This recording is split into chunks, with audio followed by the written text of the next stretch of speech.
bienvenue sur le channel. Cette robe, quand on est assise, c'est un nœud en fait. Mais quand on est debout, ça a une meilleure... Bref, on n'est pas là pour ça. Aujourd'hui, c'est le palette ranking du mois, c'est-à-dire toutes les palettes que j'ai essayées le mois dernier, quelle est la meilleure, quelle est la pire et pourquoi.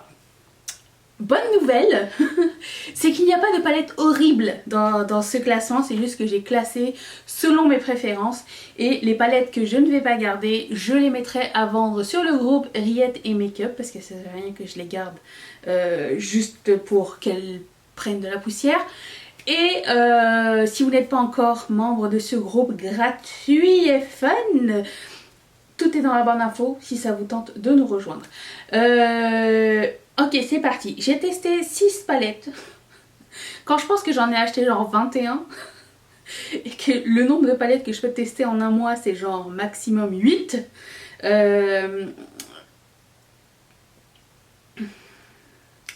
Voilà.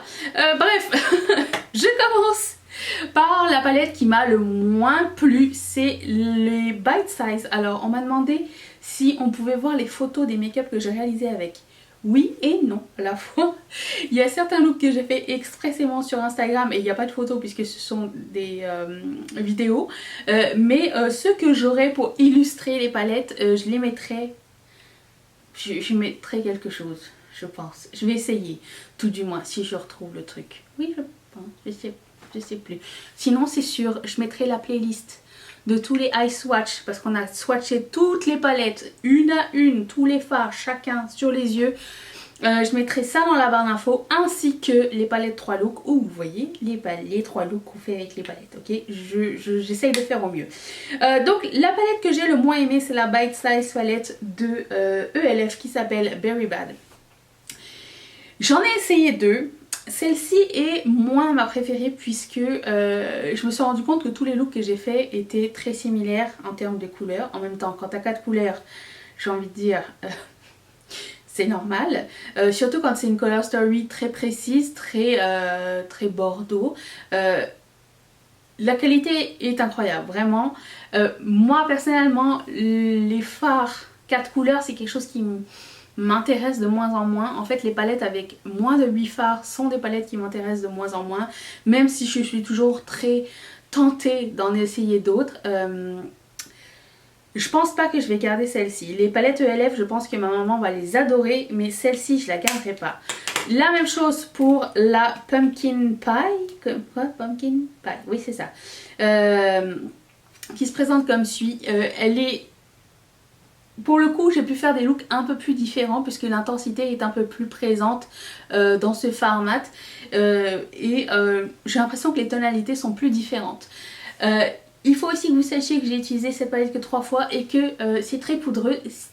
Si poudreux que j'ai hit pan. On voit le fond déjà ici sur une première couleur. Donc...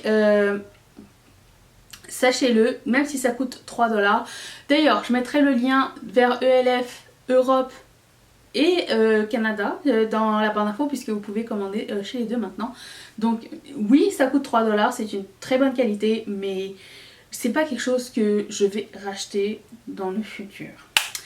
Ensuite, autre palette qui quitte ma collection, elle a déjà trouvé une maison d'ailleurs. Puisque quand la personne a vu la palette 3 looks, elle m'a dit je suis intéressée. J'ai dit bah d'accord. C'est la Saharan 2 de Juvia's Place. J'ai adoré le color story, j'ai adoré travailler avec, j'ai adoré qu'il y ait 3 mat et 6 irisés super différents. Le seul truc qui fonctionne pas avec moi c'est que ces 2 fards je pense, plus celui-ci que l'autre, irrite énormément ma paupière. Donc c'est pas le genre de palette que je vais réouvrir et que je vais dire attention faut pas que j'utilise les fards mat parce que ça va me défoncer la paupière. Non, moi quand je veux ouvrir une palette, je veux avoir une expérience fun, créative, sans besoin de me soucier quel est le fard qui va me défoncer la gueule. Non. Juvia's Place, c'est pas la première fois que j'ai des problèmes avec mes... En gros c'est pas la première fois que j'ai des problèmes avec les pigments pressés puisque mes yeux sont assez sensibles à ça. Ça m'est arrivé avec Beauty Bay, ça m'est arrivé avec avec Be Perfect. J'ai dû me séparer de ces palettes là. ça va être la même chose pour celle-ci, je ne peux pas garder ça avec moi. La palette numéro 3, celle qui monte sur le podium, c'est la Nomade. J'étais pas sûre de la garder, vraiment pas sûre, mais finalement j'ai beaucoup aimé les looks que j'ai créés avec. J'ai beaucoup aimé le Color Story, dans lequel il n'y a que 2 irisés et le reste c'est des mats. Je trouve que c'est une bonne palette complément. Genre, c'est la palette qui serait remplace, qui, j'avais arrivé à parler, ce serait la palette, c'est une palette qui remplacerait bien la 420 de Melt Cosmetics, d'autant plus que ça coûte bien moins cher. Le Color Story est assez le même, c'est-à-dire vous avez un jaune, un orange et des kakis, et je trouve que si la 420 en condensé et en meilleure qualité apparemment. J'ai beaucoup aimé qu'il y ait le beige ici parce que pour travailler ce fard là c'est vraiment pas facile. Le seul souci que j'ai eu c'était ce fard.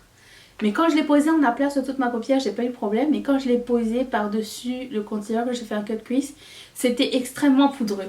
Donc je dirais que c'est pas un deal breaker pour cette palette là, puisque le reste c'est vraiment très très bien comporté. Celle-ci, je pense la garder. La palette numéro 2, c'est-à-dire c'est quoi, la première dauphine?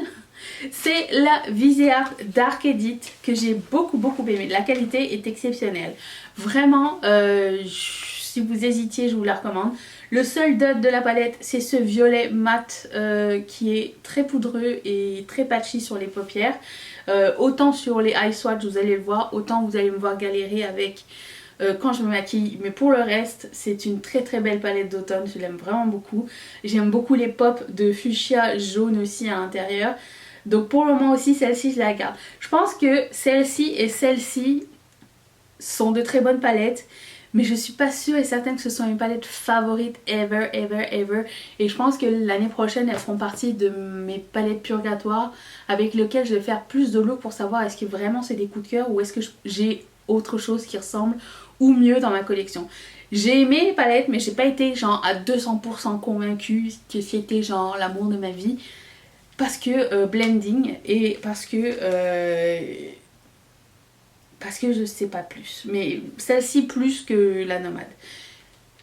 Il en faut beaucoup. Quand on teste beaucoup de palettes, il en faut beaucoup pour rentrer dans ma collection. Désormais, j'ai décidé de purifier ma collection et c'est ce qui va se passer l'année prochaine. La palette numéro 1 de ce mois-ci, c'est la Solman palette de Oden's Eye. Regardez-moi cette beauté. J'ai été tellement inspirée quand j'ai travaillé avec cette palette là. Puis ça s'est vu par les looks, ça s'est vu par mon enthousiasme. J'ai aimé aussi qu'il y ait exactement la même quantité de mat que de irisé, qui est des irisés de formules différentes, des fois très foil, des fois irisé normal. J'ai aimé qu'il y ait du chaud, il y a du froid, il y a ce petit lavande, ce petit orange magnifique, ce moutarde magnifique.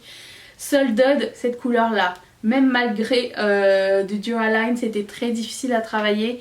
Après, est-ce que c'est une couleur unique qu'on trouve nulle part? Non, on peut quand même le travailler. Mais juste pour le Color Story, le fait que ce soit une marque indépendante et que je me sois éclatée avec cette palette là, elle arrive première de loin par rapport à tout le monde, c'est sûr et certain. Cette vidéo a été express mes amis. Est-ce qu'il y avait autre chose à ajouter? Si ce n'est que j'espère que vous allez être là demain. Si vous demandez ce qui se passe avec ce make-up, je l'ai filmé pour les Instagram avec ma rotation actuelle, si ça vous tente d'aller jeter un œil. Et dites-moi dans les commentaires quelle palette vous auriez mis en premier. Est-ce que vous possédez certaines de ces palettes là et vous auriez changé le classement ou pas. Et puis est-ce que j'avais autre chose à dire? Merci d'être resté avec moi et je vous dis à demain pour une prochaine vidéo. Bye!